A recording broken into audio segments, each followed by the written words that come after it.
Doutora Gisele, eu estava falando a respeito da nossa live hoje, né, que é autismo na infância, né? E aí eu Aham. gostaria que você se apresentasse para a gente, para o pessoal te conhecer a respeito Tá. do seu trabalho. Você me falou que tem bastante gente da tua região, né? Sim, Aí, bastante. tá. Meu nome é Gisele Reck Claudino. Eu sou formada em medicina desde janeiro de 1998. Fiz pediatria antes de fazer neuropediatria. Toda a minha formação foi em Curitiba. E em 2000 eu ingressei na residência de neuropediatria do Hospital Pequeno Príncipe. E em 2013 eu me mudei para Rondonópolis. Então, eu estou desde 2003 em Rondonópolis e atuo aqui como médica neuropediatra. Certo. E eu gostaria de saber a respeito do TEA, né? Tem uma dúvida que o pessoal tem, sempre falar, eu me refiro a TEA ou autismo, né? O que que você fala para gente? Então, até eu gostaria, assim, de falar um pouquinho da história, né, do autismo, que na verdade hoje a gente fala como TEA, né? O autismo inicialmente era visto como uma reação esquizofrênica da infância, que a gente acha um Isso. termo muito horrível, né? Na verdade, assim, é rejeitável. Mas no Sim. início, a comunidade científica ficou sabendo que existiam crianças que tinham comportamento autístico através do Leo Kanner e do Han Asperger. Eles são Certo.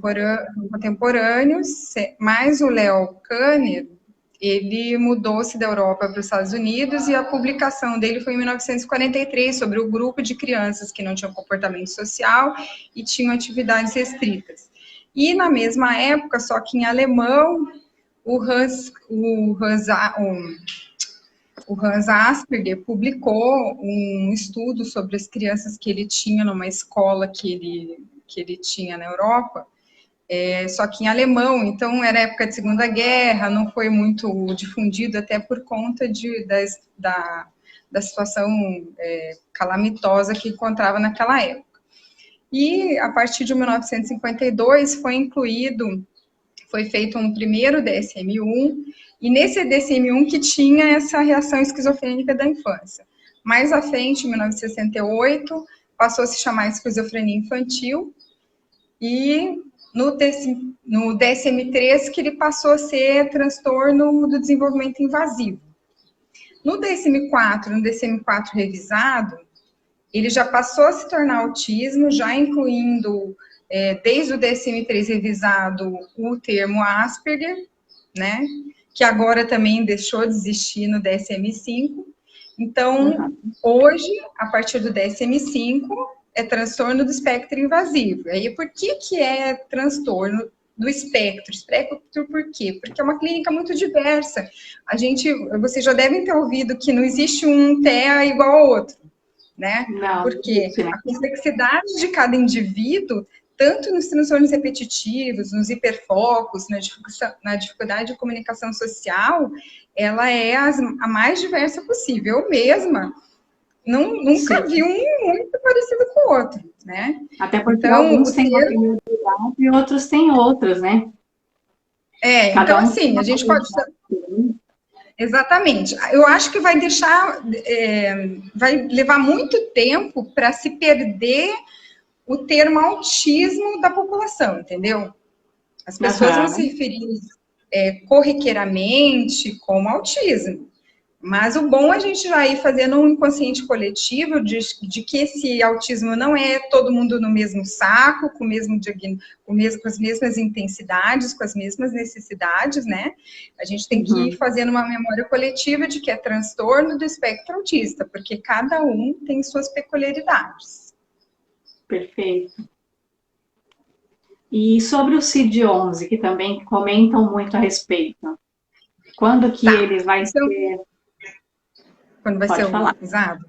Tá. Então, assim, tudo que vai se melhorando na medicina é para ajudar num diagnóstico mais correto, numa abordagem mais correta e uma uniformização entre todos os profissionais, ou seja, o mundo inteiro vai fazer o diagnóstico da mesma forma. Então, Sim. o DSM-5 veio para isso e o CID-11 também veio para corroborar isso, né? Então, assim, o CID-11, ele foi começado a ser formulado a partir do CID-10 em 2017. Só que ele foi apresentado para os países da Organização Mundial da Saúde em maio de 2019, numa reunião que eles tiveram. E nessa reunião foi acertado que o uso seria a partir de 1º de janeiro de 2022. Certo. Então vai ser obrigatório. Agora, aí não tem mais CID-10. Aí é o Não vai CID-11. existir mais. Oi? Ele não vai existir mais, vai ter CID-11. Não vai existir mais. Em termos de documento, a gente vai ser obrigado a usar o CID-11. Certo. E aí surge aquela dúvida também com relação à síndrome de Asperger, né? Que falam, então não existe mais, então não é mais. Aí agora como que ficou, não. né? Ele se caracteriza então, em...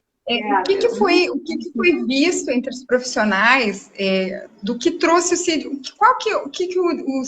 não o CID-11, mas o que o DSM-5 trouxe para a gente de novidade? Que antes acreditava-se, assim, que autismo tinha comorbidade, entendeu?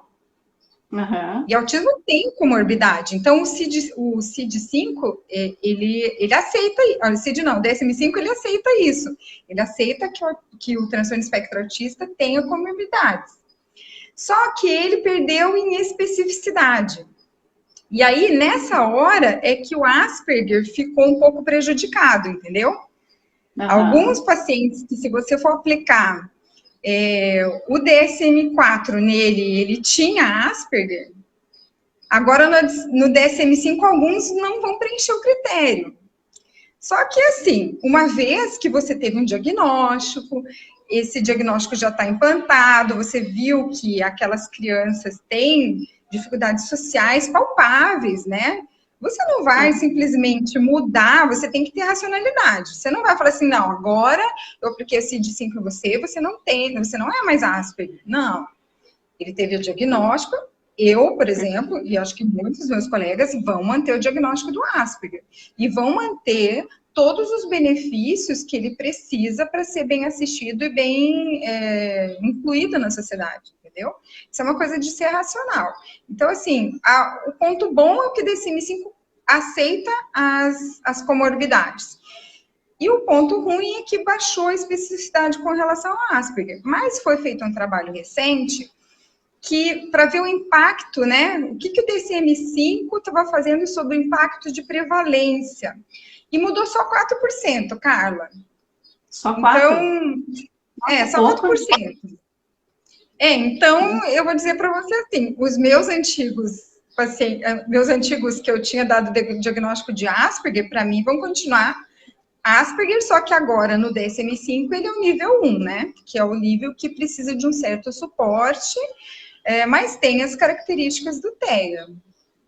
Uhum. Então, assim, eu acho que não vai ter prejuízo. Acho que é só a gente ter bastante racionalidade. Uhum. E, assim, a sua avaliação no consultório, assim, que você pode passar para a gente mais ou menos, como que ela é feita? Assim, você utiliza escalas? Como que funciona? Tá, então, assim, a gente vai... a comunidade médica, ela vai seguir o DSM-5, certo? Mas a gente precisa de outras coisas que vejam, que nos tragam a ideia do quanto que a vida desse paciente está impactada pelos sintomas, né? Então, a primeira coisa é uma boa anamnese, Carla. Conversar com aquela família, porque não é só o paciente TEA, é a família que está passando por aquelas dificuldades. Existe um sofrimento das duas partes, não é só da criança, né? Então, a gente começa falando assim, olha, o que te trouxe aqui? Foi você que pensou em vir aqui ou foi alguém que te sugeriu, né? Então, a gente já sente o quanto que aquela mãe, aquele pai, aquela família está sabendo do que ela... Porque muitas vezes eles mesmos já deram o diagnóstico, né? Sim. Mas aí a gente tem que ser o triador, né? Vamos colocar a mão na mesa e o pé no chão.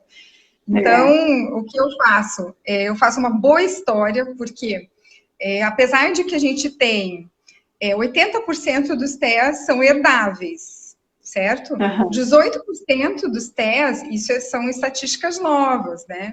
Então, 18% são aqueles que tiveram aquela mutação genética de novo, aquela mutação que foi despertada só durante a gestação daquele paciente.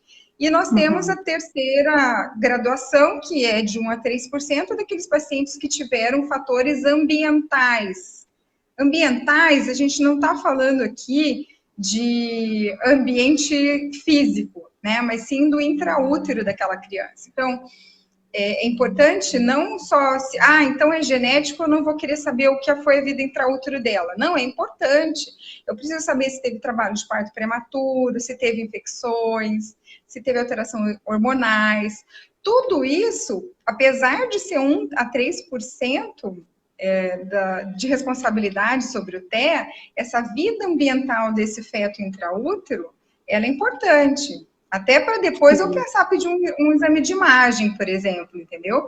Então, assim, depois de tudo isso, de saber como que aquela criança chegou naquela idade da consulta, com que qualidade de vida, que dificuldades que ela tem, alimentares, de sono e etc., aí eu vou colocar, por exemplo, ela no MChat, que tem 23 questões falando sobre aqueles sinais precoces do autismo, ou transtorno de espectro autista, né? O MChat, ele é aplicável para criança de 18 a 24 meses, e ele tem os seguintes resultados. Se a criança preencher 2 critérios críticos para transtorno de desenvolvimento infantil, você vai ficar observando aquela criança, porque possivelmente ela pode ser enquadrada num TEA, entendeu? Agora, ela não tem os pontos críticos, ela tem os outros índices. Em geral, ela faz uma pontuação de 3 itens, nessas 23 questões. Ela vai continuar sendo observada para o transtorno de espectro autista. Só que se eu vejo que aquelas alterações já causam um prejuízo clínico, um prejuízo social, essa é uma criança que eu já vou mandar para reabilitação, entendeu? Sim, eu não vou ficar esperando, não, realmente ela tem, e eu vou só mandar ela para reabilitação quando ela for realmente vista como TEA. Não. Se eu já vejo que ela tem dificuldades clínicas, eu já envio para as terapias relacionadas. Então, por exemplo, ela precisa fazer treinamento do contato visual para poder copiar as ações, né? Tanto na tua área fono, como nas outras áreas de motricidade fina ou motricidade grossa. Então, eu já vou falar, não, mãe, a tua criança, apesar dela estar sendo observada, da gente não ter fechado ainda o diagnóstico, essa é uma criança que vai para abordagem, entendeu? Então, é uma consulta comprida, bastante comprida. Muitas vezes a criança, quando ela tem transtornos sensoriais, principalmente quando ela tem transtornos sensoriais, ela não deixa de examinar. É mais difícil, nem né? Medir, e nem medir o período encefálico, por exemplo, porque nessa faixa etária, né, dos 18 meses, 24 meses, a gente costuma ver macrocrania. Alguns pacientes têm macrocrania no TEA. E aí, às vezes, eu não consigo nem medir. Então, para não criar um vínculo negativo com o ambiente, porque eles são extremamente visuais, eu respeito o espaço dele, chego perto, tento olhar no olho, dou algum comando, e aí ele vai se sentindo à vontade, né? Então, muitas vezes, quando eu não deixo eu examinar, uma segunda, na consulta de retorno, eu peço para voltar, para a gente tocar em alguns aspectos que a família não tocou, ou esqueceu, ou estava muito nervosa pelo evento da consulta, né? E aí a gente realmente fecha a ideia que a gente tem da criança, da ideia diagnóstica. Entendi. E se for a partir dos 2 anos, aí você utiliza alguma escala? Então, como que é? No consultório, para ser um pouco mais ágil, né? Eu uso o MChat até 24 meses. Então, depois, e antes também, eu também coloco na escala de Denver. Eu faço uma escala de Denver. Se eu precisar de algum apoio, e eu sempre preciso das neuropsicólogas, Aí eu já peço uma avaliação complementar para fazer proteia, né, nos Então, é pequenininhos. interessante esse sentido, assim, você pede, a princípio, um relatório também nessa primeira consulta, ou só depois que ele vem para a anamnese, você solicita alguma sondagem por vídeos, relatório de escola, dos profissionais, se já tem acompanhamento, como que é? Então, quando são os pequenininhos, os maiores informantes que eu vou ter são os pais. E eles já vêm com filmagem, entendeu? Porque Ah, agora é então, tudo, né, globalizado. Então, assim, ele já chegou, olha, doutora, aí é assim que ele enfileira o carrinho. Eu tinha ah, um que enfileirava os grampos de roupa da mãe, entendeu?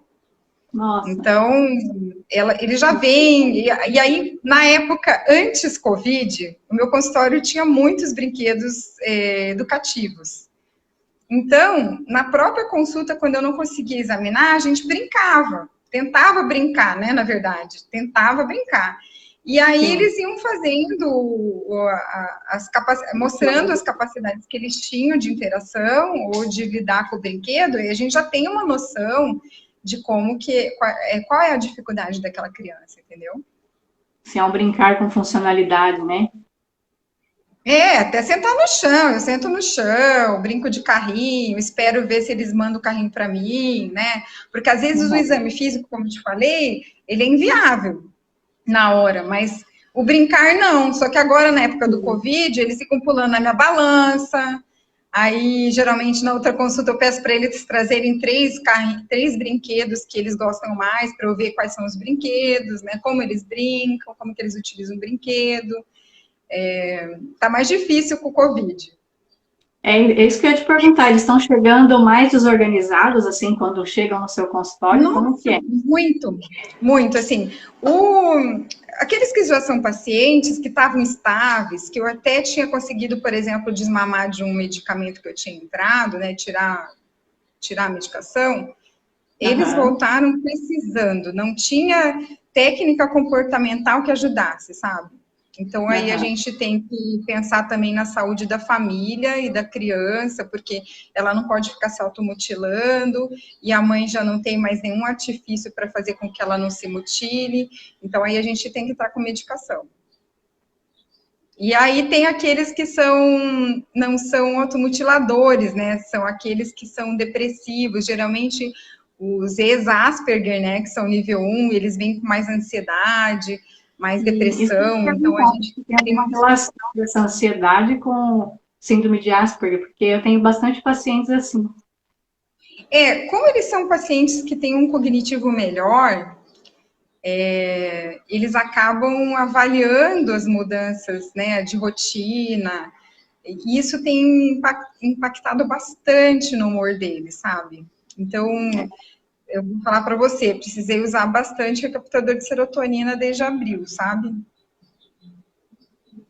O que que traz de benefício? Oi? Que forma que traz um benefício maior isso?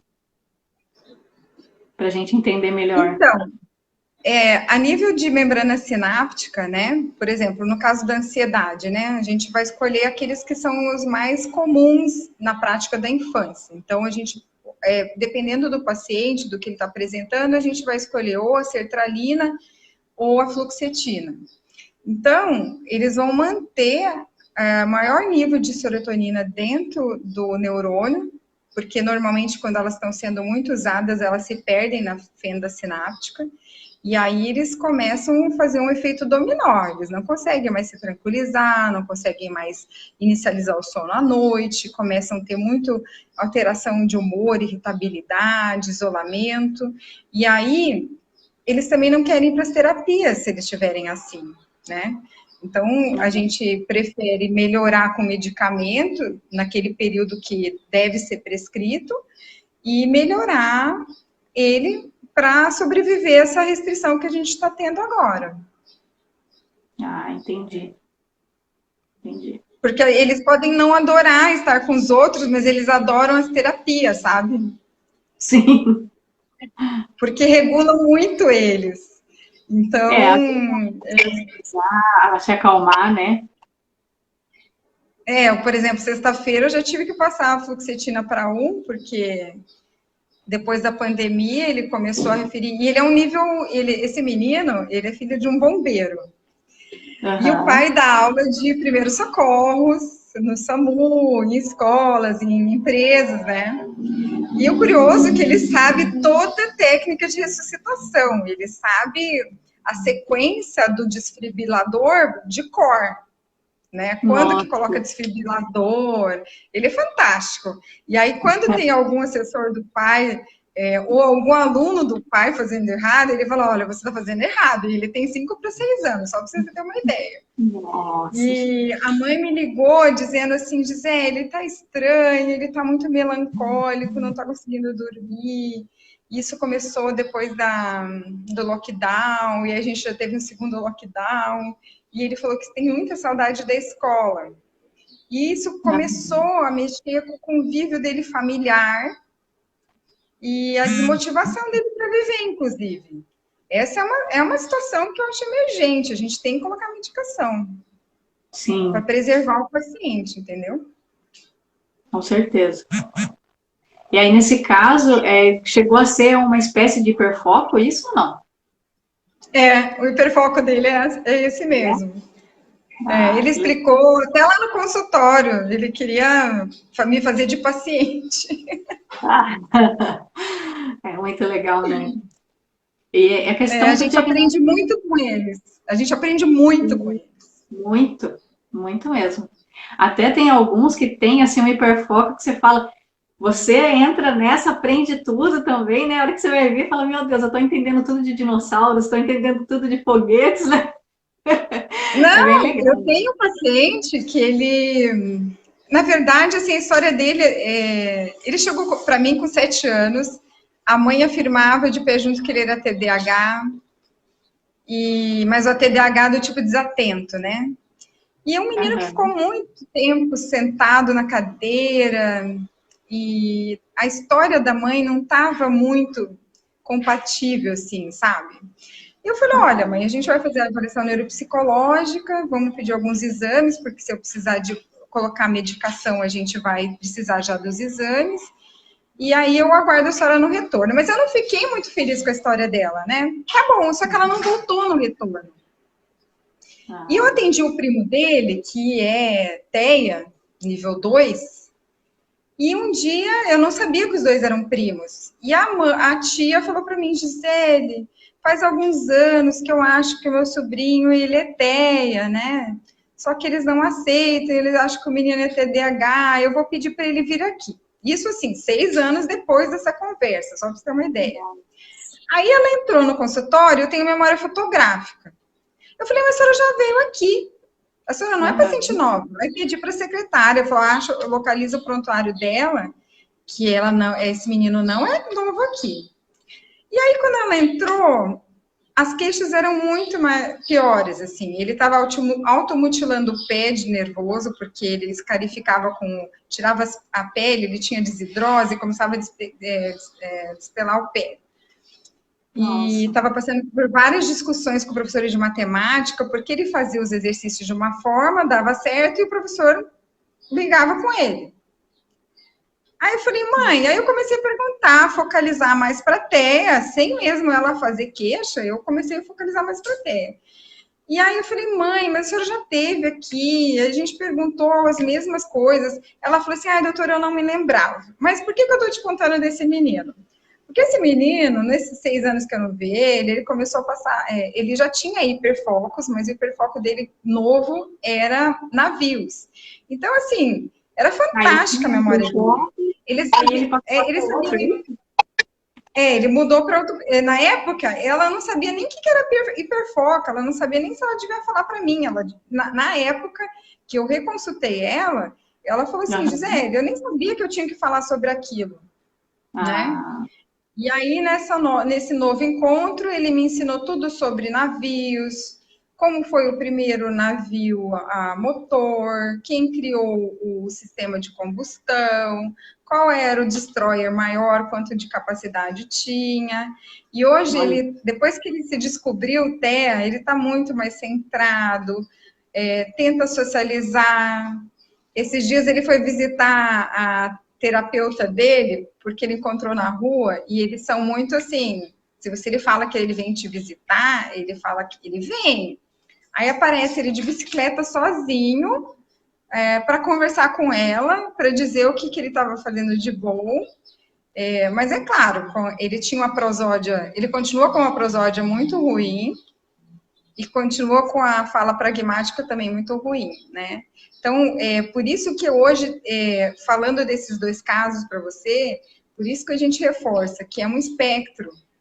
Não dá mais para aceitar o nome autismo, entendeu? Sim, entendi. E essa criança está tendo acompanhamentos, tudo agora? Todos os acompanhamentos Então, necessários? Os grandes problemas, tanto na tua região como na minha região, são os problemas socioeconômicos, né? Esse é um menino que tem um potencial muito bom. Aliás, ele, na época que eu conheci, que já faz alguns anos, era muito bom.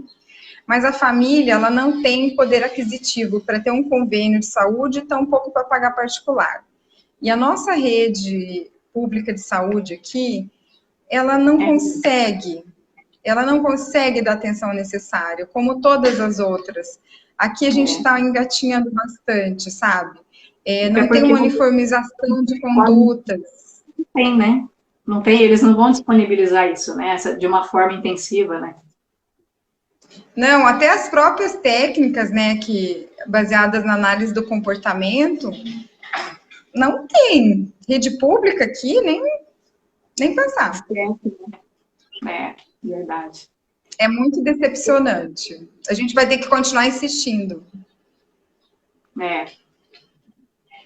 E assim, o diagnóstico, o que você fala para a gente do diagnóstico precoce? Eu vi esses dias uma coisa assim que me deixou um pouco angustiada numa live que eu assisti, falando que o diagnóstico não é tão importante, que o importante são os tratamentos, né? Eu fiquei meio chocada com essa frase, assim, sabe? Para o tratamento precisa do diagnóstico, você não concorda? Eu fiquei chocada na hora que eu ouvi isso. Não, para o tratamento é do diagnóstico. Então, um diagnóstico já é notório. Olha, já é notório na comunidade científica que o primordial é fazer o diagnóstico antes dos 3 anos. E por quê? Porque é uma fase que o cérebro está em grande reorganização, né? Então, hoje já se fala no termo poda neuronal, os pais já estão familiarizados, né, Carla, com esse termo poda neuronal. Mas aí vamos dar uma delineada, até porque tem pessoas que possam não saber o que é poda neuronal, né? Então, muitas não sabem. Então, assim, intraútero, o nosso cérebro lança mão de fazer bilhões de neurônios. E muitas vezes esses bilhões de neurônios, muitos desses, outros milhões não vão ser tão importantes, e aí por isso que existe a reorganização. Então, a gente já tem essa poda programada, tá? E ela vai acontecer nesse período que a gente mais aprende, que é nos 3 primeiros anos de vida, tá? Então, a poda neuronal, ela vai, se ela está eficiente, ela vai tirar aquelas ligações de neurônio, aquelas sinapses neuronais que não estão sendo utilizadas, elas estão inativas, ou seja, vai entrar em apoptose. Esses neurônios que a apoptose na língua médica é a morte neuronal. Então, esses neurônios vão morrer porque são ineficientes ou estão inativos e aí vão ser reabsorvidos. Então, nesses 3 anos, existe essa remodelação. Vão ficar as ligações que realmente vão ser importantes para esse desenvolvimento. Então, o que ocorre? Ou essa poda neuronal ineficiente, que está no TEA, ela está ineficiente. Ou ela está fazendo poda de áreas que são áreas importantes, ou ele está fazendo poda ineficiente, ele não está tendo números de neurônios suficientes para sofrer aquela morte neuronal. Então, vão ter áreas que...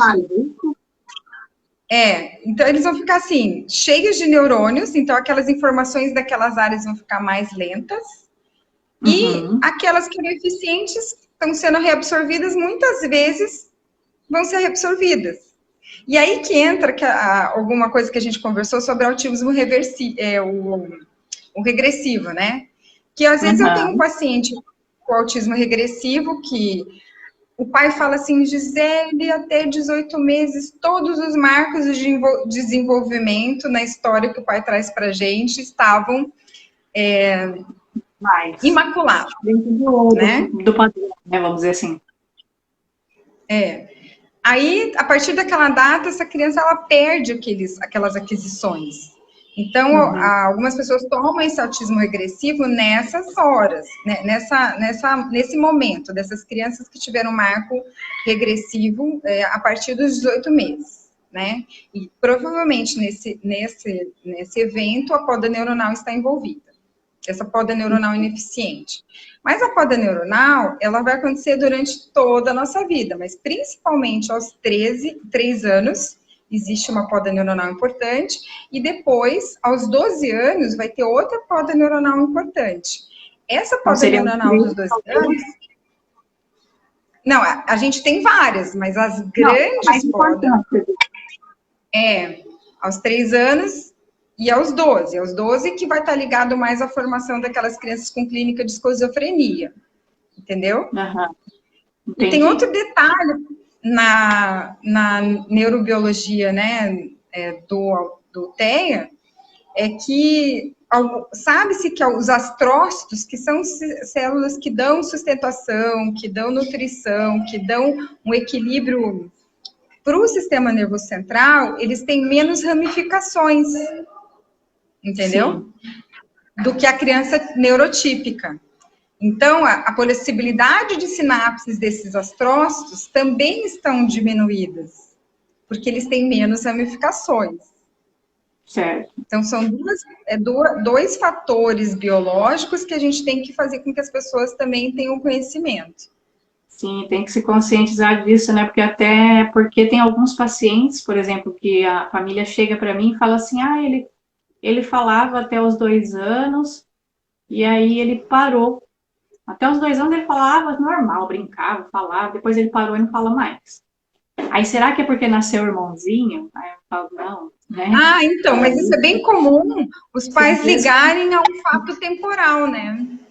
Sim, ou alguma coisa que ocorreu, já tive um paciente também que aconteceu um acidente nessa época e falou que foi por causa do acidente. Então foi uma coisa assim, algumas coisas que aconteceram que eu atendi, que acho bem interessante colocar na situação, né? Até porque, assim, quando tem histórias de trauma crânioencefálico, a gente precisa saber que condições que essa criança apresentou depois desse trauma, né? Se ele que intensidade, se ela teve clínica, se ele vomitou, se ele teve alteração de consciência, se por acaso teve necessidade de fazer algum exame de imagem e aí teve sangramento. Então, na anamnese, a gente tem que tirar todas essas histórias, todos os viés, né? Porque esses são viés que às vezes nem precisam ser considerados. Certo. Dependendo da intensidade, a gente não vai considerar, né?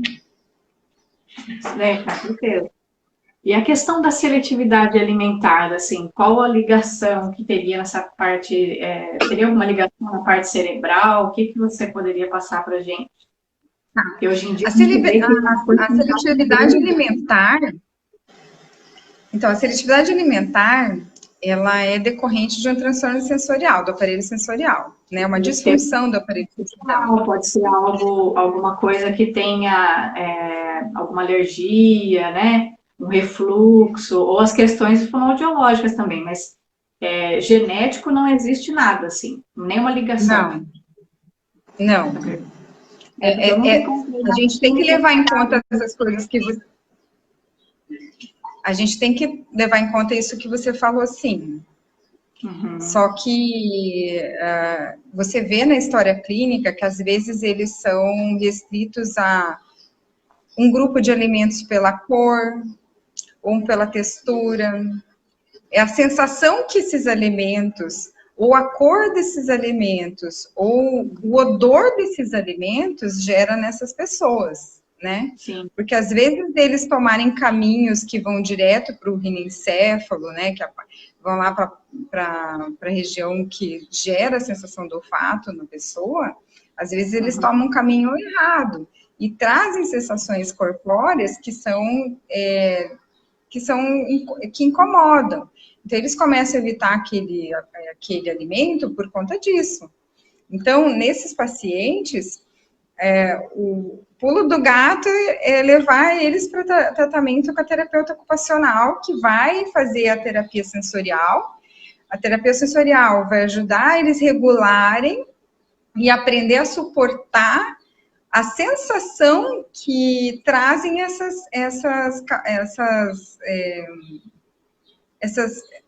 sensações que trazem para o corpo deles do aparelho sensorial, né? O que é o aparelho sensorial? É a visão, a audição, o tato, o paladar, né? Então, a terapia sensorial vai ajudar nisso. Desencadeiam a seletividade alimentar, né? Existem vários fatores, assim, de risco que a gente fala, né? O transtorno do processamento sensorial é um dos maiores fatores, né? Vamos dizer assim, né? Mas sempre vem acompanhado de algo mais, né? Que aí tem que ser investigado. E assim, se ele não for bem abordado, o transtorno sensorial não for bem abordado, o que vai acontecer? Principalmente da seletividade, né? Você vai ter pacientes com sobrepeso, obesos, desnutridos, não só alteração de comportamento e cognitivo desses pacientes, né? Mas sim a parte corporal, que a gente já começa a fazer uma prevenção de nessa fase, na fase da primeira infância. Fazendo o tratamento, a gente vai evitar, como eu disse, a obesidade, a desnutrição, né? Com certeza. Até porque a gente tem que buscar a qualidade de vida deles, né? É uma coisa toda integrada, né, Carla? Eu acho que a gente tem que ter a qualidade de vida do paciente e da família. Se o paciente ficar bem, a família vai ficar bem. Com certeza. É um acolhimento em geral, né, que a gente faz, na verdade, né, quando a gente recebe na verdade, a gente tem que virar meio galinha, né? A gente tem que colocar todo mundo de baixo e falar assim, olha, se ele melhorar, você vai conseguir melhorar, mãe.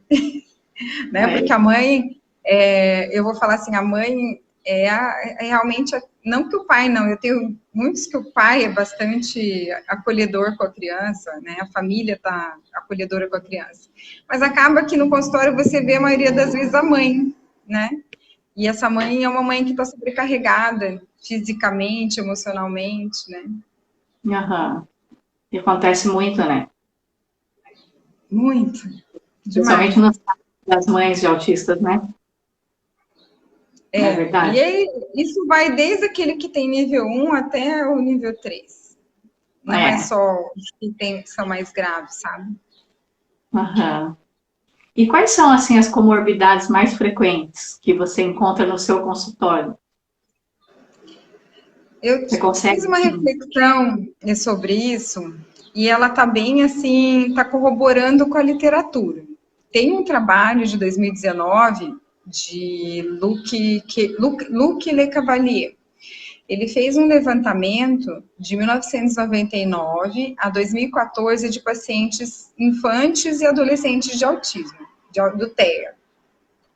E aí ele observou que o TDAH, que é um dos mais frequentes no meu consultório, associado ao TEA, ele está em 81%.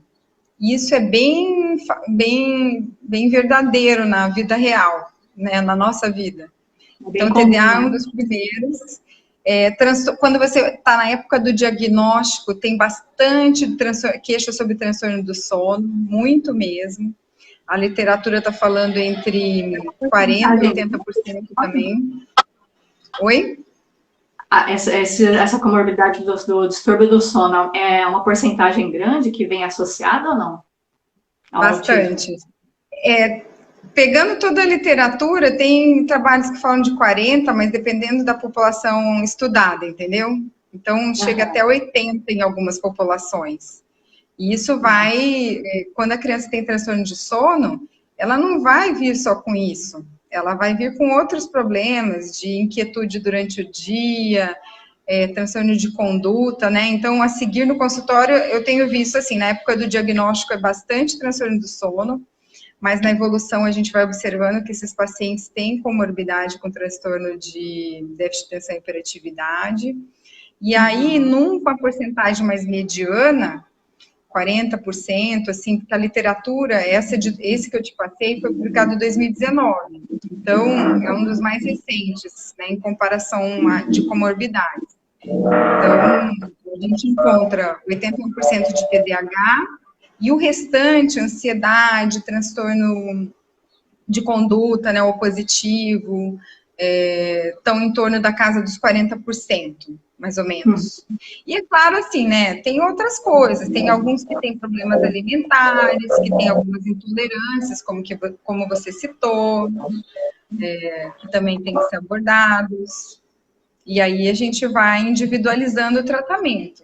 Porque até nessa parte do diagnóstico precoce que você perguntou, o mais importante, além do diagnóstico precoce, voltando nessa questão que você fez, é que esse diagnóstico precoce seja feito, a equipe que vai atender essa criança, da análise do comportamento, a terapia ocupacional, vai avaliar as necessidades daquele determinado paciente, e ele vai ser avaliado nessas necessidades com frequência.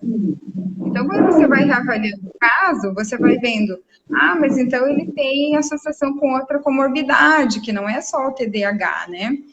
Então, nesse trabalho que eu citei para você, que é de 2019, ele fala que 66% dos pacientes têm mais de uma comorbidade. Normalmente, então, tem mais de uma. Então, aí seu olhar tem que ser muito aguçado. Porque, às vezes, a comorbidade que você deixou de atender é uma comorbidade que importa para alguma área que ele está sendo reabilitado, entendeu? Entendi. Aí, na questão do distúrbio do sono e do TDAH, como que é a sua conduta, assim, em questão de medicamento? É sempre o mesmo ou é avaliado para cada um tipo de medicamento? Depende da idade, né? Então, assim, o TDAH, você tem que avaliar se ele só tem... porque ele vai vir também com distúrbios específicos do aprendizado. E aí, o TEA também não está fora disso, né? Então, ele pode ter dislexia, ele pode ter descalculia, né? Dificuldade com cálculo, dificuldade com leitura. Então, quando você vê que ele tem o TDAH, você já tem que pensar qual é outra distúrbio de aprendizado que ele está associado. Que idade que ele tem? Porque, por exemplo, o metilfenidato, ele é liberado para uso acima de 6 anos no Brasil, né? Que é a conhecida Ritalina, Concerta, né? A Ritalina LA. Então, assim, o metilfenidato, ele tem uma idade que a gente pode usar. Antes então disso... a idade não é recomendável, não utiliza. Não está recomendado, mas não que não possa ser usado. Pode ser usado, caso, né? Pode, mas a preferência acima de 6 anos, que está regulamentado na Anvisa. Entendeu? Entendi. Então, antes disso, você vai... Aquelas terapias que você recomenda para o próprio TEA, elas já estão fazendo interferência no quadro de TDAH, entendeu? Sim, com e certeza. Um paciente, então, que está bem dentro daquela análise do comportamento, vai ter muita resposta. Então, claro, que entrou na fase da escola, né, no primeiro ano, que é o nosso que seria o nosso pré-antigo. E você vê que a criança está tendo problemas de evolução, aí você vai prescrever a medicação. Tem toda uma avaliação para ser feita antes de prescrever, né? Aí você falou sobre o sono, né? As condutas no sono. Então, agora, Carla, tem um guideline novo, que é de 2020 agora, foi publicado no Neurology, e ele está falando sobre o consenso, né? Eles fizeram uma revisão de 1980 e poucos casos, viram quais eram aqueles trabalhos que responderam as perguntas principais da pesquisa deles. Quais são as atitudes, né, psicológicas, comportamentais, quais as medicações e quais as outras terapias que poderiam ser benéficas para os transtornos de sono no TEA. E aí eles viram nesse trabalho que eles só puderam, desses 1980, eles tiraram 8 trabalhos. E nesses 8 trabalhos, no consenso que eles fizeram, eles viram assim, que 40% a 80% dessa população, como eu já havia dito, tem transtorno do sono, que entre as terapias que são sugeridas, dependendo do tipo de sono, às vezes só uma terapia cognitivo-comportamental vai melhorar. Então, você estabelece uma rotina, que isso eles adoram responder a rotina, então a criança precisa ter uma rotina de sono. Tem alguns que vão responder só a rotina. Ou, às vezes, você vai entrar só com a melatonina, né? E ele vai responder a melatonina. Só que o consenso maior de todos é que você, usando a melatonina, tem que ter a terapia cognitivo-comportamental. A associação dos dois foi muito mais efetiva do que isolada. Da melatonina também ser eficiente sozinha ou não acontece? Não, eles falam que é efetivo, mas a efetividade maior é quando você associa a melatonina e a rotina com técnicas cognitivo-comportamentais, entendeu? Entendi. E aí tem que ter uma orientação para os pais, porque a técnica cognitivo-comportamental, ela depende muito da força de vontade dos pais, porque tem que ter bastante paciência. Entendi. Bem interessante essa questão da terapia cognitivo-comportamental, né? Isso daí eu não sabia.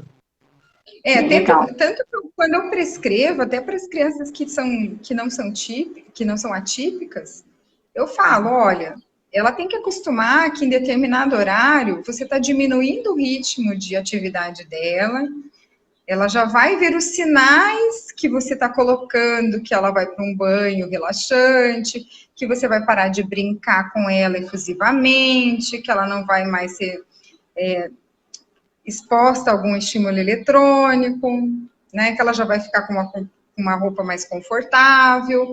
Então, isso já é um preparo ambiental do sono dessa criança. Então, assim, se o quarto que essa criança for tiver um odor que não é agradável para ela, às vezes é agradável para você, mas para ela não é agradável.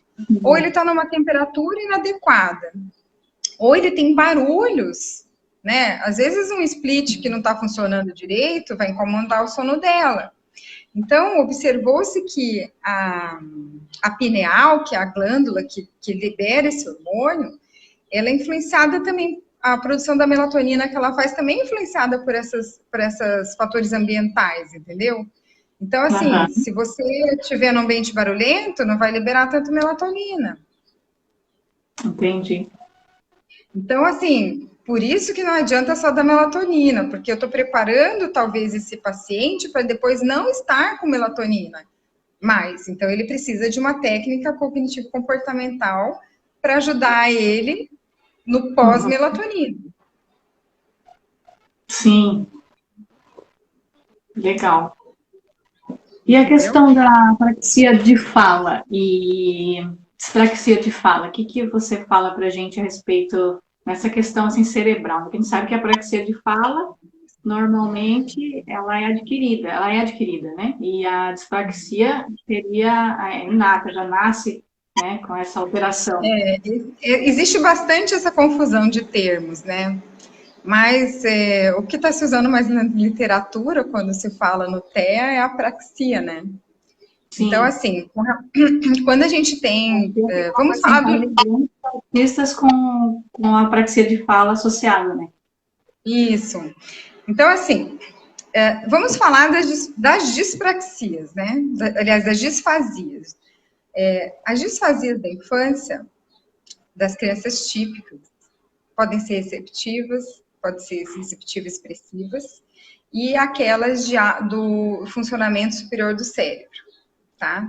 Então, nos TEAs, a gente não tem essa só receptiva ou receptiva expressiva, a gente tem essa última que eu te falei. Então, a maioria da população acha que só uma área é determinada para a fala no cérebro, né?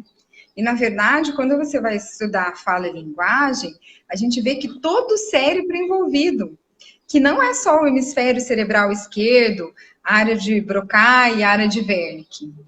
A gente tem, por exemplo, quando a gente está lendo um texto, são acionados os córtex cerebrais do lobo occipital, bilateral, entendeu? Com relação à palavra escrita. Então, na distinção que a gente tem no TEA, a gente tem duas dificuldades. Naqueles que não têm apraxia, né? A gente tem dificuldade na prosódia. O que é prosódia? É o aspecto emocional e emotivo da fala. É quando eu coloco uma entonação diferente, né? A pessoa sente aquilo. Quando a gente faz uma palavra afetiva, então a gente está falando da prosódia. A prosódia, por exemplo, ela está relacionada... Então, aqui está meu hemisfério esquerdo, e aqui eu tenho a área de recepção da palavra e a área de expressão, né? Então, a expressão é de Broca e a de recepção, a de Wernicke. Essas mesmas áreas, elas têm umas homólogas no hemisfério cerebral direito.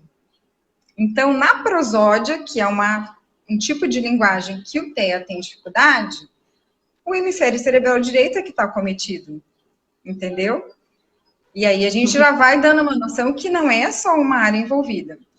Já na pragmática, a gente tem a área de Broca que está envolvida, né? Quando a gente vai falar das apraxias, que é muito mais ampla a afetação do cérebro, das sinapses cerebrais, a gente vai ter não só a área de Broca envolvida, mas a gente vai ter a área motora da articulação da fala, a área pré-motora, os núcleos da base que estão mediais e centrais aqui no nosso crânio, os hemisférios cerebelares. Então, assim, é muito complexa a alteração que existe quando eu tenho um paciente apráxico. E, como você sabe, 65% dos TEAs podem apresentar a apraxia da fala. Sim. E, mesmo após treinamento, intervenção correta, a gente ainda tem um risco de 40% desses TEA apresentarem-se não verbais. Então, se a gente esgotou todas as possibilidades com esse TEA, a gente vai dar outros artifícios para esse TEA se comunicar, porque não é possível que ele se comunique. Às vezes ele vai precisar da fala. Vai precisar da escrita, vai precisar de figuras, né? Como tem comunicação métodos, e até da tecnologia, que a gente tenta restringir um pouquinho, porque eles têm uma preferência pela tecnologia, né? Mas existe saída para os não verbais. A gente tem que trabalhar com compreensão, né, primeiro, né?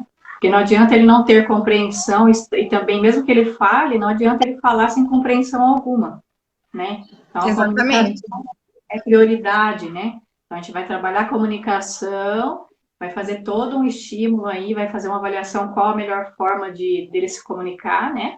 Porque não tem nada pior do que você tá com sede e te dando comida, né?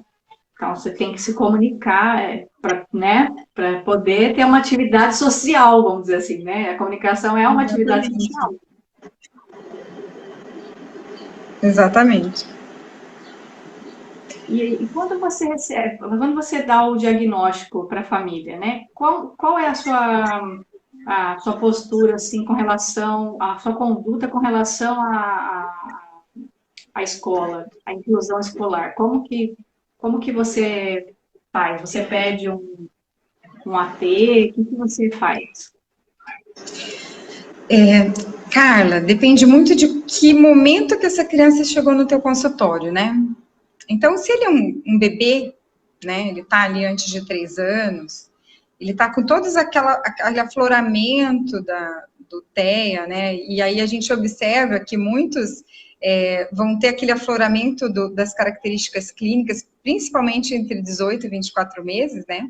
por conta dessa reformulação cerebral que está acontecendo, a gente vai avaliar primeiro quais são as deficiências dele. Então, por exemplo, é uma criança que chega, não tem contato ocular nenhum, ela não entende o comando, né? Ela está cheia de estereotipia que atrapalha com que ela fique concentrada. Então, essa é uma criança que eu acho que é bem importante que você dê preferência para que essa criança vá para as terapias somente, entendeu? Não tem aquela pressa de ir para a escola, porque você tem que trabalhar coisas básicas na criança, como o contato ocular, como treinar os neurônios espelho dela, que não estão eficientes, né? O neurônio espelho, ele foi descoberto por um italiano, e ele, não sei se o pessoal tem conhecimento do que é o neurônio espelho. Então, eu vou passar a dar uma pincelada. Oi? Creio que a maioria não. Então, o que soube-se recentemente? Então, na década de 90, o Giacomo Rizzolatti estava fazendo um estudo sobre áreas motoras em macacos. E eles observaram que as áreas motoras no exame eletrofisiológico daqueles macacos que estavam esperando, as mesmas áreas estavam sendo ativadas no exame eletrofisiológico. E aí eles falaram assim, como? Se eles não estavam fazendo o ato motor, né? Por que foi acionado aquilo? Então, isso foi o pontapé para a descoberta que a gente tem o neurônio espelho, que é aquele neurônio que justifica aquele bebê assim que ficou observando aquela mãe tanto tempo e de repente resolveu falar. Ou na fase certa, soube puxar o rodo igualzinho a mãe puxa o rodo, né? Então, isso daí, quem é responsável são os neurônios espelho. Eles mesmo não fazendo, eles imaginam naquela área como seriam os processos motores que ele teria que fazer para aquilo. E aí, em algum momento, aquela criança faz. Então, quando você pega a criança no primeiro instante, você quer treinar essas regiões no cérebro. Que ela copie, né? Que ela olhe para você. Quando você... ou até mesmo você resolve... né? E até mesmo você resolveu problemas sensoriais na escola. Então, por exemplo, a criança não suporta alguns ruídos de aglomeração. Aí você coloca lá numa sala de maternal, por exemplo, que tem 14 crianças chorando desesperadamente para voltar para a mãe. Essa criança vai sofrer. Entendeu? Então, é isso que eu quero pontuar com você. Depende muito do momento que você vai receber esse paciente. Então, se esse paciente está na cidade, eu prefiro que não vá para a escola inicialmente. Agora, aquelas que já estão na escola, então a gente precisa de várias avaliações. Então, por exemplo, eu preciso fazer uma avaliação de funções executivas dela com uma neuropsicóloga.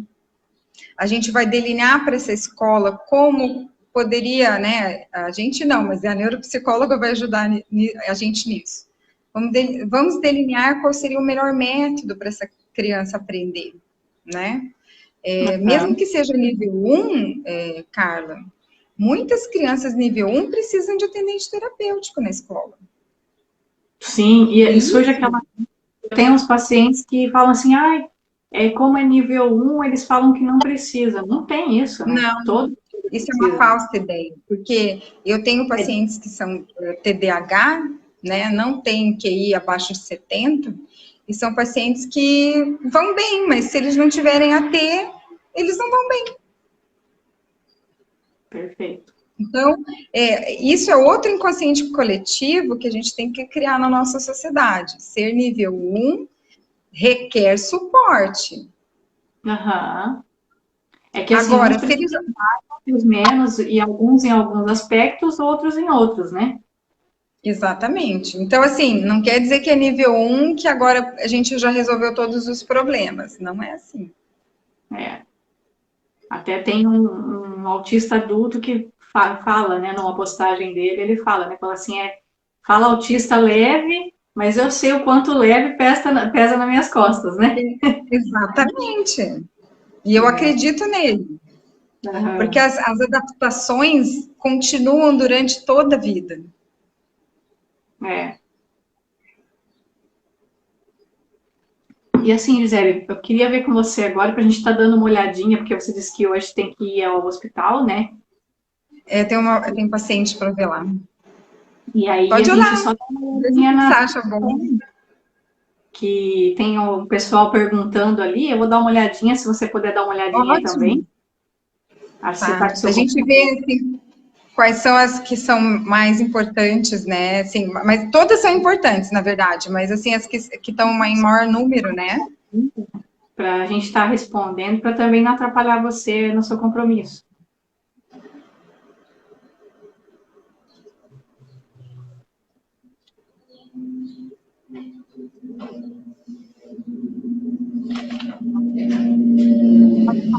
Ah, enquanto você procura, uma coisa para a gente reforçar, que o tratamento que vai ajudar a reabilitar eles, ele hoje a gente só se centra em terapias comprovadas cientificamente, tá?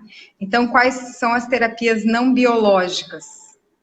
Não biológicas são aquelas que não usam medicamento, né? Então, Uhum. aquela que tem comprovação científica é o análise do comportamento, supervisionada pelo psicólogo, né? E a biológica seriam medicamentos que ajudam a diminuir sintomas que estão atrapalhando a qualidade de vida daquele paciente, né?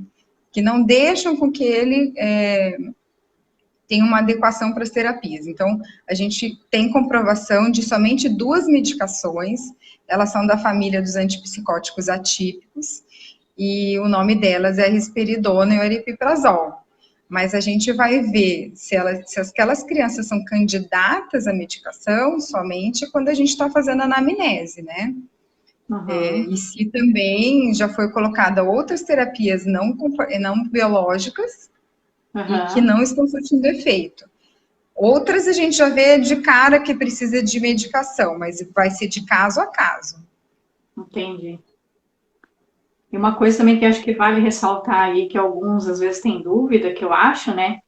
Com Uhum. relação ao medicamento, eu falo assim, mas autista toma que medicamento, né? Já ouvi pessoas falando assim, né? E não é o medicamento para o autismo, é para as comorbidades, né? Então assim, como eu te falei, tem do tratamento biológico, a gente tem somente essas 2 com comprovação científica. Mas a gente tem aquelas que tratam as comorbidades, né? Como você viu eu falar, eu tenho paciente que está usando, por exemplo, recaptador de serotonina. Mas eu estou tratando a comorbidade e para a comorbidade, aquelas medicações estão respaldadas cientificamente, entendeu? Aham, entendi. Então vamos dar uma olhadinha aqui. A Ana, boa tarde, Ana. O Marcos e a Cibele diz que está ótimo, obrigada. Obrigada. A Heloísa, oi Heloísa. Jaciele, boa tarde. Vamos ver aqui. O que o exame Bera pode auxiliar no diagnóstico do teste? Então, no exame clínico, a gente já faz um teste com diapasão, né? Mas quando a criança responde muito pouco com relação à abordagem que a gente faz, eu prefiro garantir que ela realmente não tem outra patologia concomitante, entendeu? Então, aí eu peço o BERA. Que realmente ela Mas esteja ouvindo. você sabe que o BERA, muitos deles vêm normais.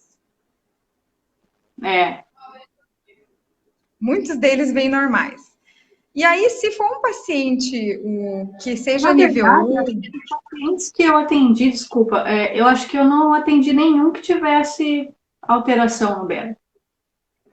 mas assim, sabe quando é uma minúcia particular de cada paciente, que você vai perceber no que a mãe está falando na história de casa, lá no consultório, né?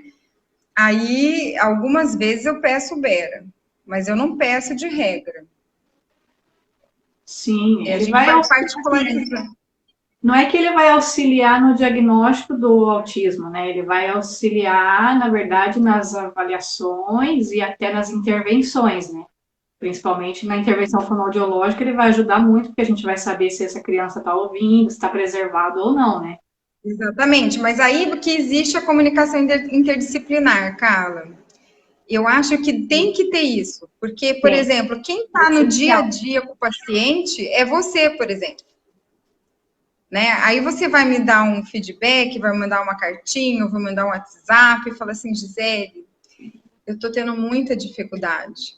Aí eu vou falar, eu vou rastrear esse menino de novo, essa menina de novo, entendeu? Sim. Até você Aí, falou ou por essa exemplo, de novo e veio um estalinho aqui na minha cabeça. da paciente, Questionamento, e eu acabei esquecendo de te perguntar do autismo e por que no nível 1 é tão difícil de se diagnosticar? então, eu vou falar isso para você porque é muito importante. E a gente está, na verdade, eu estou tendo muitos novos casos em meninas e elas chegam tarde. Infelizmente, elas chegam tarde.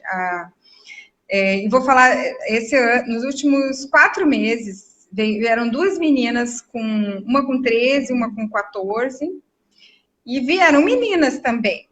Mas elas são meninas, as meninas, principalmente aquelas que têm um nível cognitivo maior. Você já percebe que ela tem um nível cognitivo maior antes de fazer um teste neuropsicológico. Elas têm menos estereotipia, elas gostam de imitar. Será que elas se controlam mais? Não, elas observam mais. Então, elas querem se comportar como o grupo. E aí, a comunidade científica chama isso de autocamuflagem.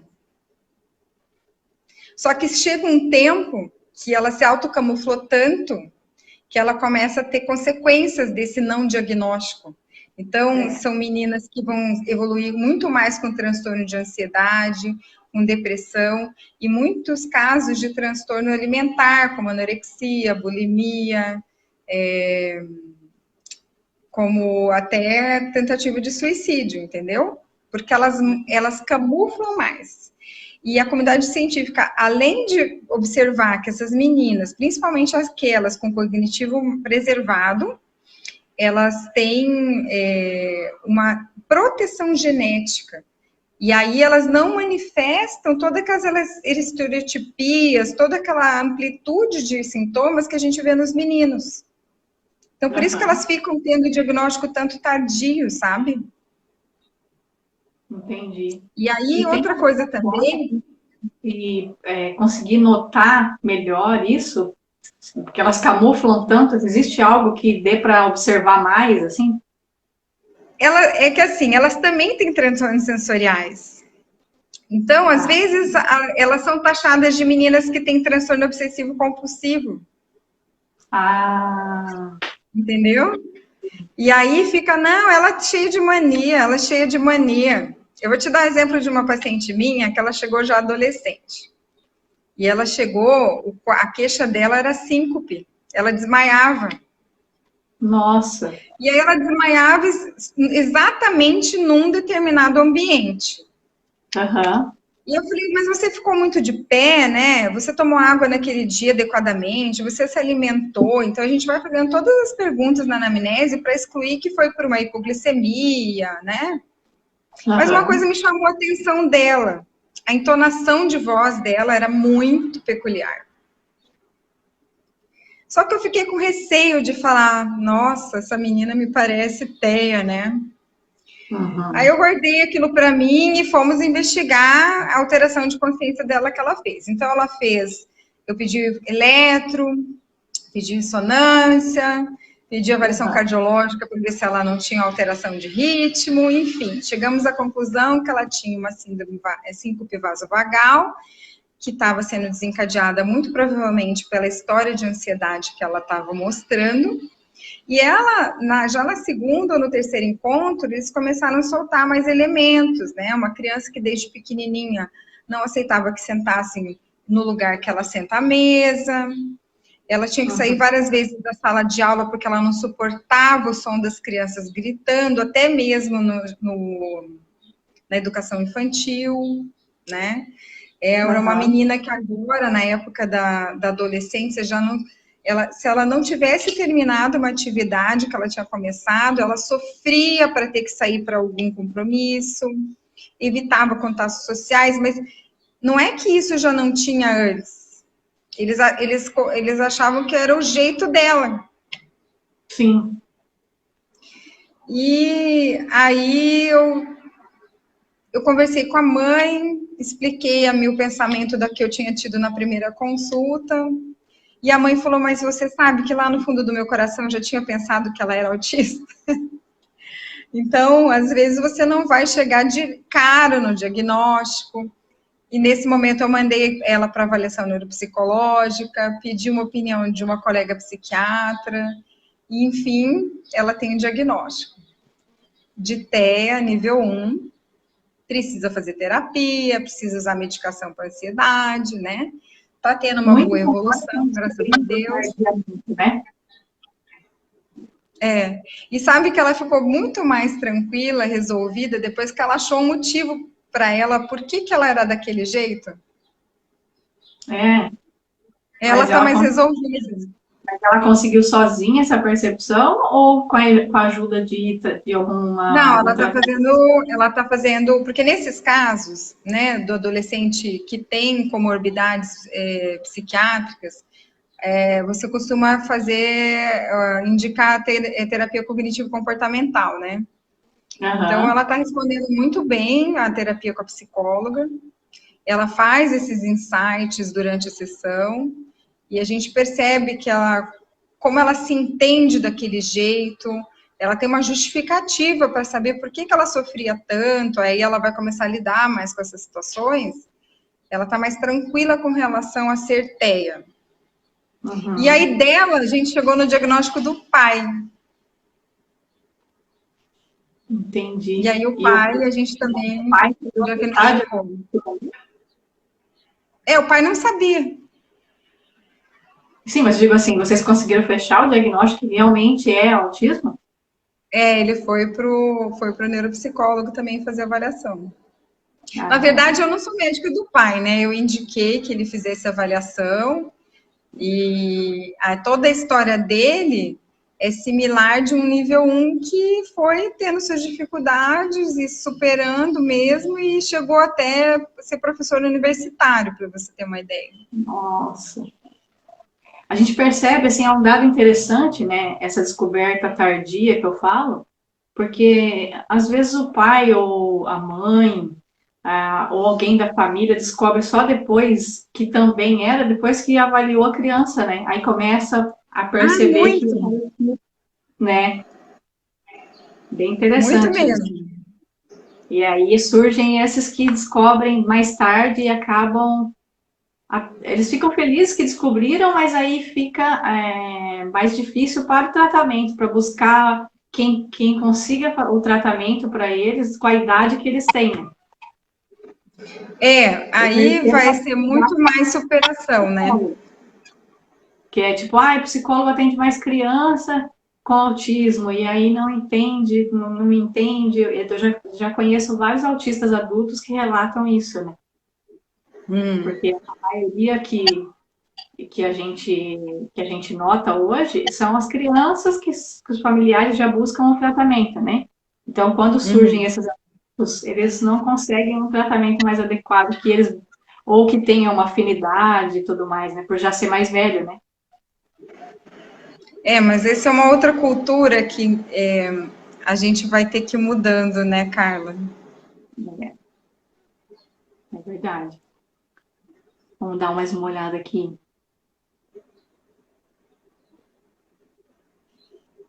Meu filho de 4 anos não tem autismo, a Mila está dizendo. Você conseguiu ver aí? Vou fixar o comentário aí. Tá. Não apareceu. Ó, eu fixei o comentário, vai aparecer aí para você.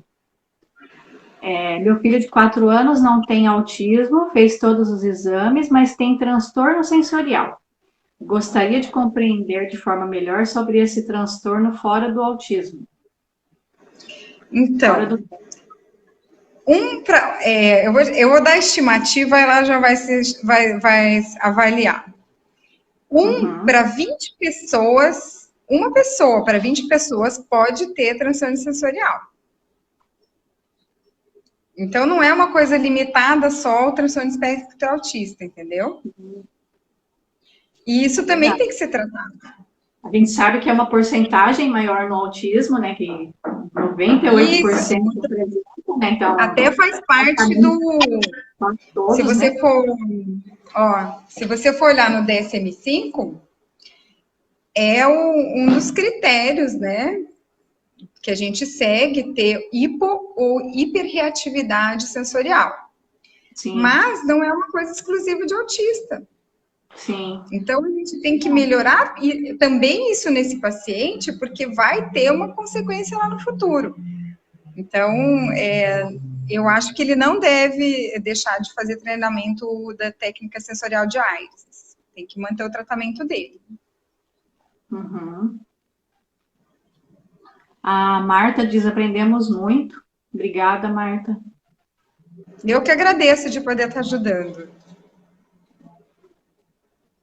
A Mila falou novamente, o hiperfoco é que ela tem TDAH, né? A mãe dessa criança falou agora há pouco. Então, o hiperfoco do TDAH me ajudou demais na minha profissão. Decoro 100 páginas de partitura e me ajudou na faculdade também. Interessante. E o filho dela não tem TDA? O filho dela não tem. Ele tem um transtorno do processamento sensorial, né? E ele tem atraso de fala também, mas por uma série de fatores, na verdade. Uhum. A Marta diz, o difícil é encaminhar para o neuropediatra quando... Deixa eu fixar para você, tá? Que aí acho que fica mais fácil quando eu faço assim. O difícil é encaminhar para o neuropediatra quando o pediatra diz que a criança ainda está dentro dos padrões. Mas aí, eu diria assim, eu confio muito no instinto materno. Eu já ouvi a mesma coisa, e aí a mãe chegou lá, doutora, eu ouvi que está na época, que ele tem o tempo dele. Infelizmente, alguns colegas ainda falam que a criança tem o tempo dela. E, na verdade, eu tenho um colega lá em Curitiba, o Paulo Liberalesso, que ele fala, não tem essa história de cada criança tem o tempo dela. A gente tem os marcos bem... a gente tem os marcos bem definidos pela medicina. Não está seguindo os marcos, tem alguma coisa estranha. Às vezes as pessoas falam assim, mas porque o fulaninho da minha família falou tarde.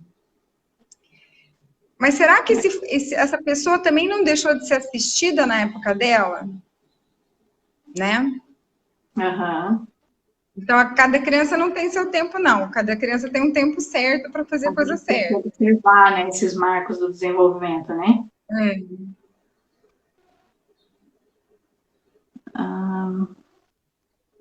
A Tânia está dizendo oi pra gente. Oi, Tânia. A Sueli falando boa tarde. Oi, a Tânia para a gente, vamos fixar aqui. Quais as características ou situações que o médico neuropediatra utiliza para diagnosticar o autismo? Tânia, a gente tem o DSM-5, que é esse manual diagnóstico que está sendo usado desde 2013. Então, para a gente ter um diagnóstico uniformizado no mundo inteiro, a gente tem que seguir esse livro, né? Então, eu vou especificar para você os critérios que a gente usa lá. Então, por exemplo, tem algumas coisas particularizadas que a gente não tem de cor, mas eu vou te dar uma pincelada. Então, por exemplo, a gente tem o critério A, que a criança tem que obedecer os 3 critérios, independente da intensidade. No critério A, você está falando de déficits persistentes na comunicação social, interação social, que não são explicados por outro transtorno do desenvolvimento. Então, esses critérios, 3 critérios são o quê? Diminuição da reciprocidade socioemocional, ou seja, não divide os interesses dele, não articula a conversação, não sabe nem começar uma conversação. Ele vai ser aquele assim, por exemplo, se for o nível 1, ele vai falar assim, ele vai responder monossilabicamente a sua pergunta e pronto, ele não te dá um outro gancho para você continuar conversando com ele, tá? Aí o segundo o segundo é a diminuição dos comportamentos comunicativos não verbais. Então, a criança não sabe dar tchau, uma cena, ou quando a cena tem um tchau que não é assim, é estereotipado, não joga beijo, né? Diminuição do desenvolvimento e manutenção dos relacionamentos. Então, é uma criança que ela só brinca junto, por exemplo. Ela está do lado do grupo de crianças, mas ela prefere brincar sozinha. Aí a mãe chega na consulta e fala assim, não, minha filha brinca junto com as crianças. Eu falei, mas como é o junto? O junto é o com, e eu estou lá fazendo brincadeira de corrida com o carrinho, ou eu só estou brincando do lado de outra criança que brinca com o carrinho. Entendeu? Tem diferença. Aí a gente vai para o nível B. O nível B, Carla, tem 4 itens. Eu preciso ter 2. Também não interessa o nível. Se é 1, 2 ou 3. Tendo eles, você já vai preenchendo critérios. Então, por exemplo, está relacionado às atividades e interesses repetitivos, aos interesses restritos, né? Então, por exemplo, crianças que falam muito frases repetidas para se comunicar, ou elas são ecolálicas. Né? Aí tem vários tipos de ecolalia, que aí a Carla é mais expert que eu. Sim. Aderência excessiva a rotinas, interesses fixos e restritos, hipo ou hiperreatividade, como eu já citei aqui. Então, tem esses 4, se a criança preencher 2 desses, ela já está começando a ser inclusa. Quer dizer, ela já foi inclusa nos 3 de cima, que são obrigatórios, aí nesses 4 ela tem que ter pelo menos 2. Tá?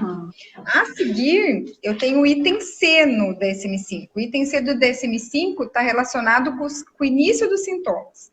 Então, o início dos sintomas tem que ter sido feito nessa pré-escolar, nessa idade pré-escolar, que é de 1 a 3 anos.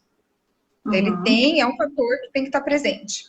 O outro é que essas características que a gente falou no A, no B, elas têm que estar dando prejuízo clínico para essas crianças. Ou seja, elas não socializam, elas não sabem falar o que querem. Então, se está dando prejuízo, já está mais um item que está sendo preenchido.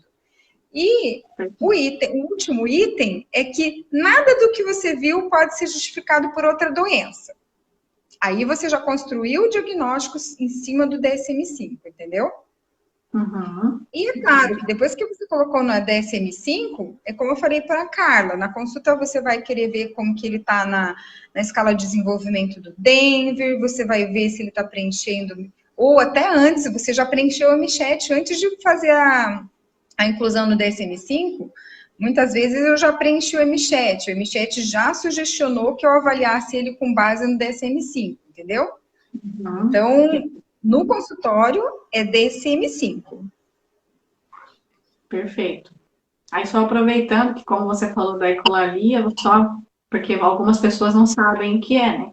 Então, a ecolalia é aquela repetição, né, da sua fala, da fala do outro, né?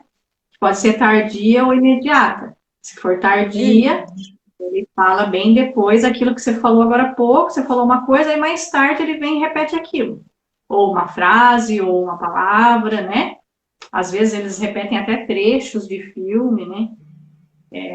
Dos desenhos, né? Desenhos, E a gente busca sempre uma funcionalidade para aquela ecolalia, né?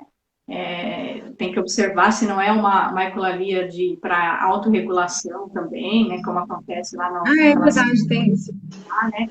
Ele se regula com aquilo, né? Que até o pai depois tenta... acontece uma situação com o pai fala assim, eu vou repetir aquilo que ele repete, que a coisa ajudar, ele repete também. Então, assim, ele tem a comunicação, né?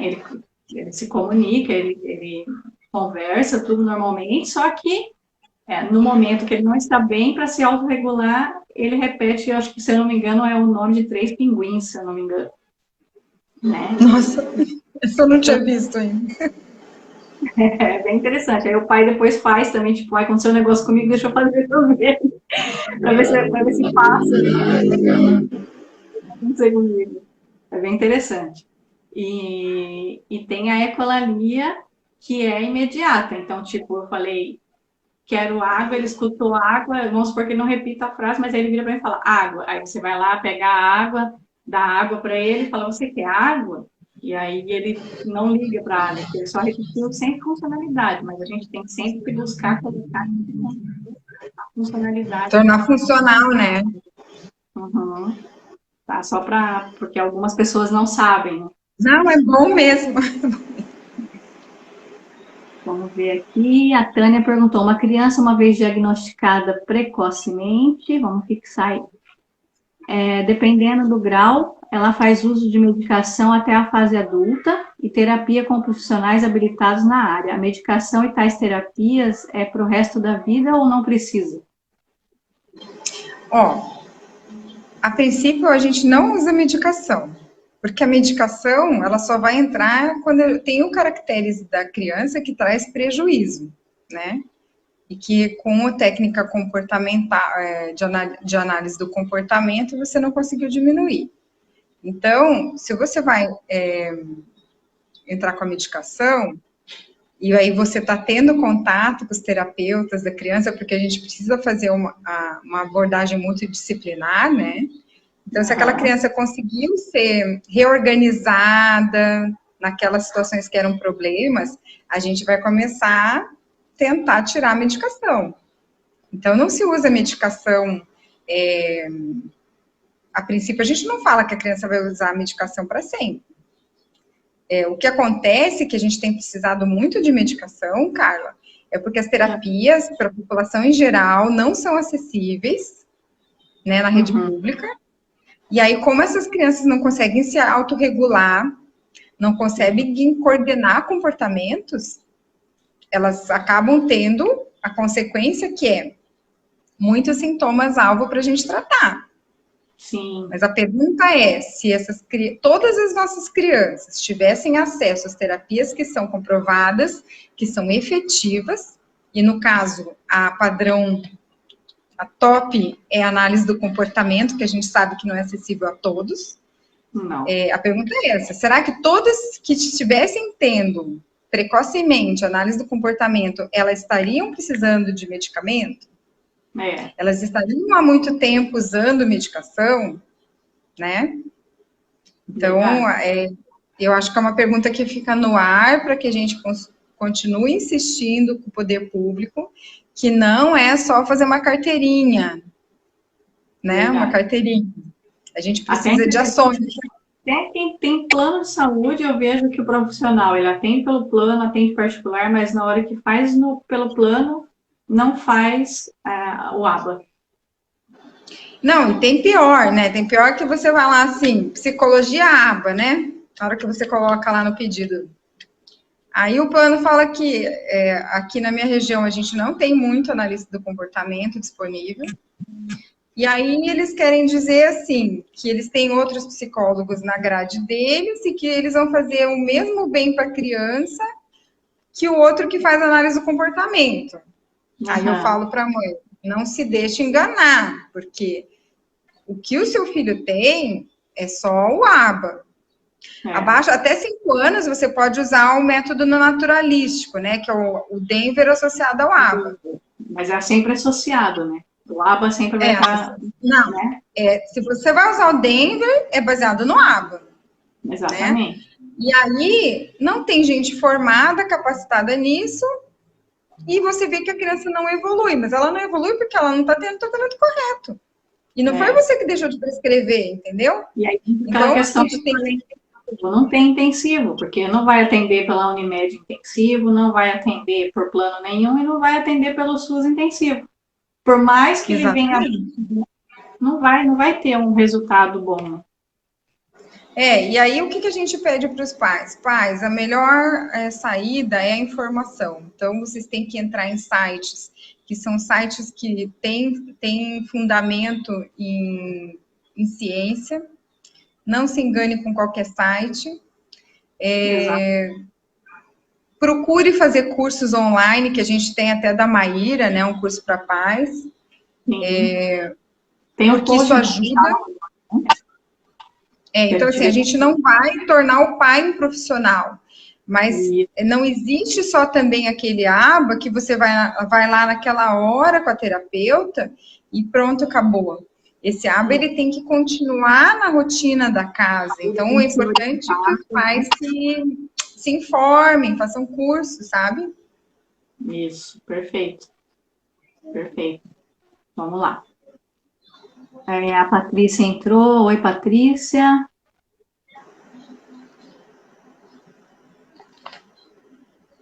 Oi, Márcio. Oi, Letícia. A Ana entrou, falou parabéns, meninas. Bastante instrutiva a live. É a diretora da PAI de Matinhos, no Paraná. É um prazer, Ana.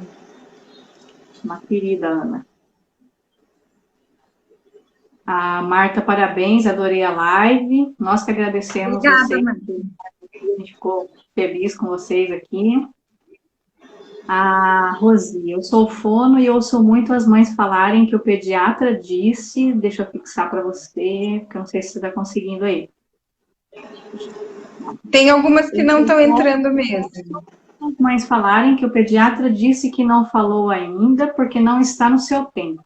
Muitas das vezes são crianças que também apresentam um atraso motor também. Aí eu vou fazer a mesma coisa que ela colocou lá. Né? Não, então até é bom eu enumerar algumas coisas aqui, né? Só relembrando, eu acho que tem muita gente que sabe esses pontos que a gente vai relembrar aqui. Então, assim, diagnóstico precoce. Por isso que eu falo assim, eu confio no olho da mãe, né? Porque às vezes a mãe vem apesar do colega que falou isso, né? Então, aqui, vamos lá apontar. Não responde o próprio nome aos 12 meses, certo? Não aponta objetos que deseja aos 14. Não segue, porque uma das perguntas do MChat é assim, ele segue o seu dedo quando você quer apontar um objeto, um brinquedo? Ele se interessa pelo que seu dedo faz? Isso, com 12 meses, já tem que estar estabelecido, entendeu? A mãe apontar, olha lá, e ele olhar.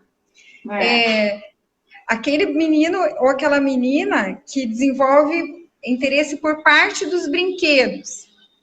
Né? Ele não, como, o mais comum a gente dá o exemplo da roda, né?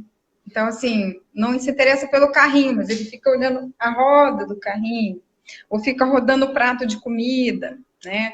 Ou como eu vi um pai uma vez numa sala de espera da terapeuta contando quantas voltas dá no ventilador.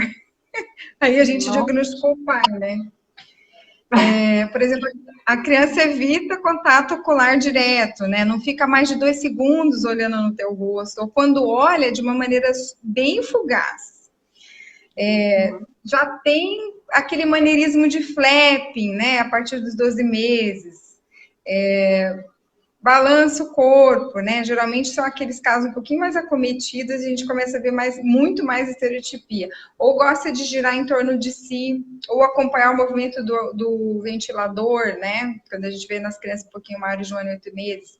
Ou a criança está com 1 ano e 6 meses e ela não fala mais que 6 palavras.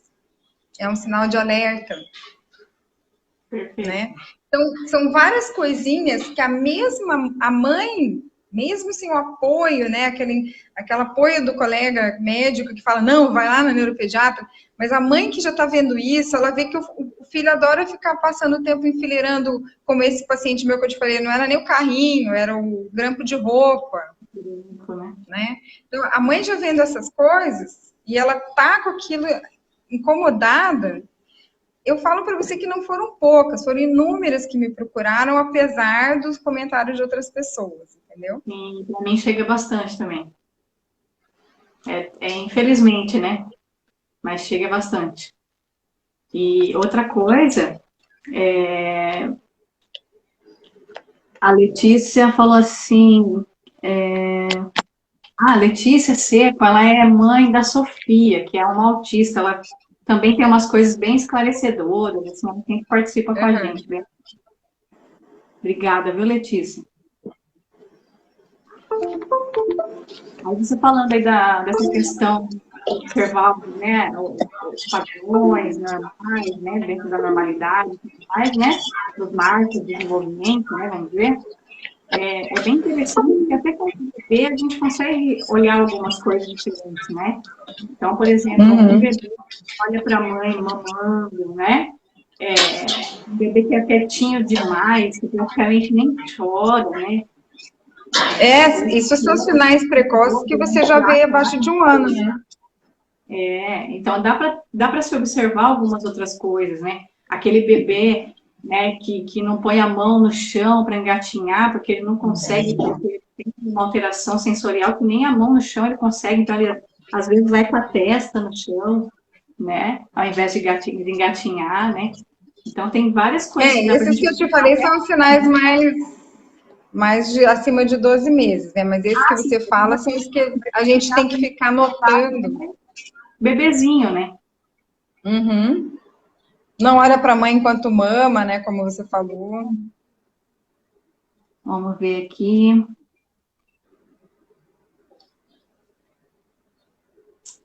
Vamos ver. Marcos e a Cibele diz que está muito boa a live, obrigada. A Mila agradece os esclarecimentos. O pessoal está elogiando bastante. Vamos ver se tem algo mais aqui.